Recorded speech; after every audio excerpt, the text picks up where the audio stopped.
1 minute.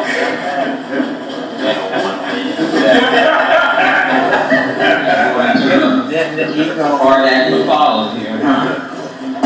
Well, I was asked, and I was honored and flattered to be asked by this brother to introduce him. Now, I met him, and I harassed him during freshman week because his room was right next to mine in the dormitory, and that made it really easy. Until he couldn't take it anymore, and then I banged on his door one night, and he said, "Al, go away."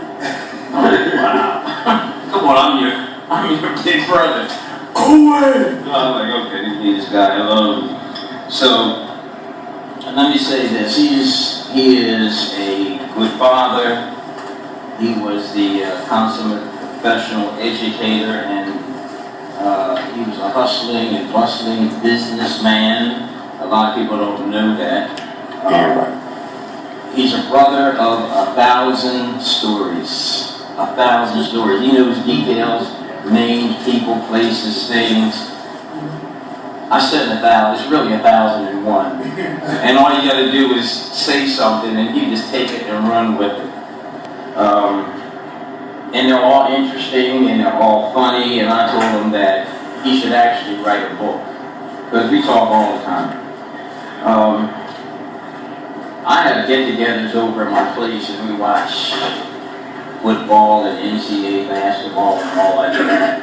And for those of you who hung out with us in the dormitories, you know what it was like in the rooms. Everybody was fair game and all like that. Well, it's the same thing.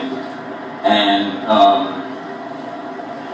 but this brother, when we start talking, this brother can get boisterous. I mean, really boisterous. And he starts talking about you and laughing at you and make you laugh at yourself and all like that. And just likes to play something. It takes that whole thing to a whole nother level, and everybody, you know, we have a good time. So, but he wasn't always like that. No. In the beginning, he was a lot more reserved. He was a lot more unsure of himself. He didn't know exactly how he fit in, so what he did was he sat back, he took notes, mental notes, he figured out the game, and then he became one of us, that whole chain vibe thing. Because like Carrie said, you know, we were in HOE, social club, and you had to be able to man up to be in there. So he watched, he studied, he adapted, and he became the man he is. He took a few chances, and he even ended up being an alpha man. With the help of Brother Phil Daniels, he headed for his Midwest adventure. And it was an adventure, and I can't tell you what the adventure was in detail, but he details it for me, and it was an adventure. He grew a lot when he was out there. He traveled a lot while he was out there. And he had been gone for a few years, and Lou Miller had a party when he lived on Godfrey Avenue. And Lou Harris. I said, Miller, sorry, brother. Lou Harris lived at 5th and Godfrey, had a party, and we were all there. And what happened was, everybody had their super froze, and they were now cut down. And everybody had their bell bottoms, and now they weren't wearing flares or straight. Had the platforms, and everybody was now in flats. And the brother blew in from the Midwest. And when the door opened and he stepped in, he had on platform shoes. He had elephant bells. He had stripes and plaids and his big fro, the mutton chops. And everybody everybody looked at it, and everybody tried to walk around and be cool until I couldn't take it no more. The tears came in my eyes, and I started crying. I just started laughing at him. Oh man, like Huggy Bear or something. So, moving beyond that, I'll be quick. We called him, the egotistic, the EA called him Lightfoot. And we called him Lightfoot because while we were stepping or preparing to step, he would start out on his toes, and he would go up no matter how high he went up, when he came down, he was on his toes. So we called him Lightfoot. Doing open pro when we all got our heads shaved sort of like this. We all looked in and said, wow, everybody was laughing at everybody's heads and everything. We looked in and said, wow, man, you know, you got the perfect head, and then he turned sideways.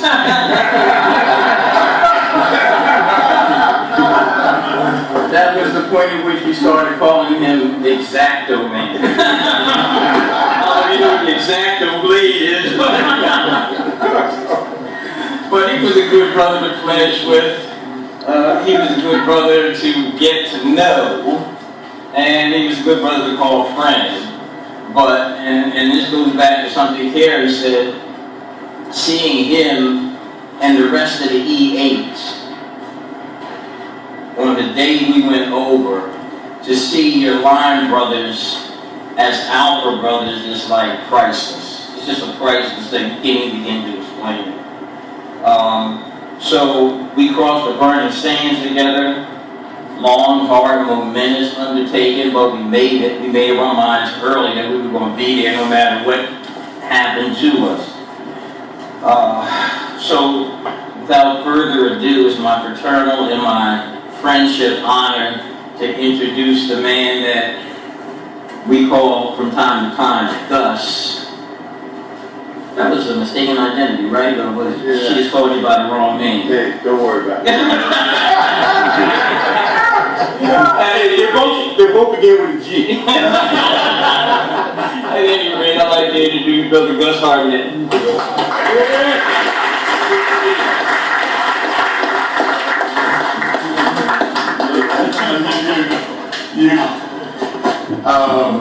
He was good. I told him to sing. He was being taped. We got to mix over here, so he did very good.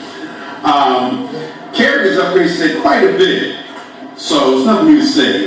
Good night. Well, there's a couple things I'd like to share with you. I'd like to share the first time I encountered an alpha man. It was probably my second day as a freshman on college campus. I didn't know he was an alpha man. In fact, I didn't know anything about alpha or any fraternities. And that person was Bob Hyde. He probably doesn't remember. I was in Cope Hall trying to get together my schedule with class I was taking. I didn't know anything. I was 2 years into my college career. And Bob Hyde took the interest in me in trying to tell me what classes to avoid or what professors to avoid. He was telling me, don't take this person, he's going to make you soldier. And don't take that one either, he'll make you soldier. You don't want to appear ignorant, so I just, okay. I didn't know what he was talking about. Then he said something about he's going to go to snack bar and get a pain or something. I got a pain. And then later in the course of the day, I heard someone else say, I hate dormitory life. I got soldier that big, and I'm going to get me a ping of wine. I couldn't figure out what's going on. Don't take this professor, don't soldier, this person talking about don't soldier the bed. What's going on? So I see Bob a little later. I said, I don't really want to be dumb, something to that effect. But what are you all talking about? Soldier and ping and all that? You're Bob with that little boyish smile and boyish chuckle, looks me in my face and says, don't you know? We speak in Chinese. Anybody remember that thing over 50 years, we speak in Chinese. So that's my first encounter with an alpha man, even though I didn't know he was an alpha. Then about a year later, I found out about fraternities and I was thinking about pledging. And I had to ask my brother, he he graduated from Cheney, and he played signal. And I asked him, I said, you know, recommend it. I sort of half expected, he said, no, played signal. And he said something to me that was surprising. He didn't say that. He said, look around at the different fraternities and look at the one that has people that have your value and those you think you can bond with. And I knew Alan, Carrie, Steve, Corey, and Chip. We were all friends. We were all in a social club the previous year as a freshman. And we got to talking. I think we all basically came to the conclusion that Alpha was the fraternity for all of us. And there was, I guess, 6 more joined. I didn't know Ray Hendricks. I didn't know Morgan. It was 3 other guys who dropped. And I forget who were the other. Oh, and Cliff.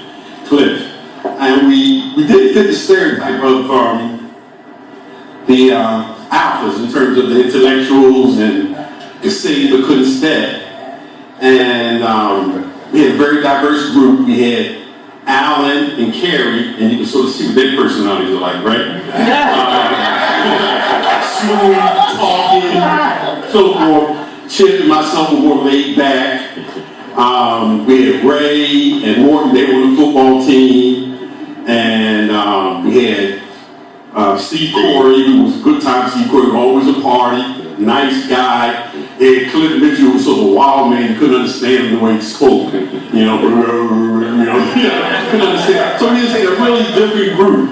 And as Kerry said earlier, we didn't always get along, you know, because we didn't see things eye to eye, but we always had each other's back.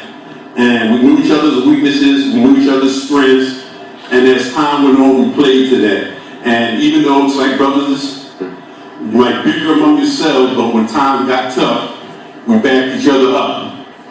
And I think one of the biggest things I've gotten out of playing Alphas, other than what we've learned, type of people we had in our fraternity, is just the bonding, the having 50 years of lifelong friendships that I've had, you know, to this day. Case in point, like I said, Bob was willing to help me when he didn't know me, to the point that when I went to graduate school, I was accepted.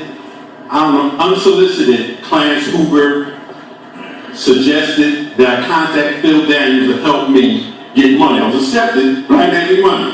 And Phil did not know me. He got me a job in the dormitory, paid my tuition, room and board, $50 a month. Then my fellowship came through.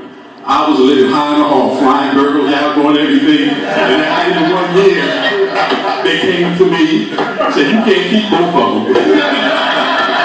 So I gave up the fellowship because at least in the dorm, I knew I had 3 square meals, my tuition, everything was paid for. I had my own room, what more could I ask for? So in closing, just saying this, the fraternity's been good to me, and the biggest thing is just the friendship that I cherish. Some people I only see once a year, but it's just like you never miss any time. That's it. There's nothing else for me to say. And Brother Kerry talked a lot about the different things we're hitting online. The one thing when he's talking about our first pledge session, I want to say this. I was nervous as I don't know what. I wasn't the best marcher, but I knew that I had to stand tall because it was only as good as the weakest link. I could not mess up, could mess up everything. And that first pledge, the first step show, and the cafeteria, and Kerry stated that they were wall-to-wall people. I even got pictures, standing on tables and so forth. My heart was pumping Kool-Aid, but I just had to keep it together. And Kerry came back in and said, they're all over the place. And I don't know who it was. It might have been Bob, I'm not sure. And they said, I don't know if we can get through this, so packed. And somebody said, if they ain't your way, just kick it. You know, who came back through step grip, just kick him in the head. You know what I'm saying? So that's all I have to say about that.